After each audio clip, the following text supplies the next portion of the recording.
ఉదయ్ గారు అసలు మీ చిన్న జర్నీ చెప్పండి ఎలా జరిగింది షార్ట్ అండ్ స్వీట్ గా. షార్ట్ అండ్ స్వీట్గా అంటే బోర్న్ 83. దాని తర్వాత చాలా స్ట్రగుల్ చేసాం. ఓకే. లైక్ అందరూ స్ట్రగుల్ చేసినట్టు నేను కూడా స్ట్రగుల్ చేసిన. వన్ ఫైన్ డే తెలిసింది ఇండస్ట్రీలో ఇట్లా ఆఫర్స్ ఉన్నాయి, డాన్సర్స్గా రావచ్చు అంటే నాకు తెలిసిన ఒక ఫ్రెండ్ త్రూగా వచ్చినాం. అక్కడ నుంచి కంటిన్యూ చేస్తాం. ఓకే, అంటే మీరు చిన్నప్పటి నుంచి మీకు డాన్స్ ఇంట్రెస్ట్ ఉందా? లేదండి, నేను బై ఛాన్స్ వచ్చాను, బై చాయిస్ రాలేదు. బై ఛాన్స్ వచ్చారు. బై ఛాన్స్ అన్ని ట్రై చేస్తున్నాం, అందులో ఇది ట్రై చేసినాం, ఇది వర్కౌట్ అయింది, సో ఇందులోనే ఉంది.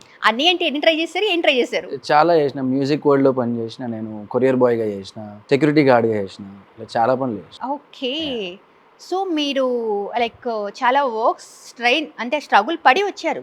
అందరూ స్ట్రగుల్ పెడతారు కదా. ఎస్, అందరి లైఫ్లోనూ స్ట్రగుల్ ఉంటుంది, ఐ అగ్రీ. బట్ కొంతమంది అయితే బయటకు చెప్పుకోరు. ఇప్పుడు మీరు అంటున్నారు నేను కొరియర్ బాయ్గా చేశాను, ఇలా సెక్యూరిటీ గార్డ్గా చేశాను అని, నా కొరియోగ్రాఫర్గా ఉన్నారు.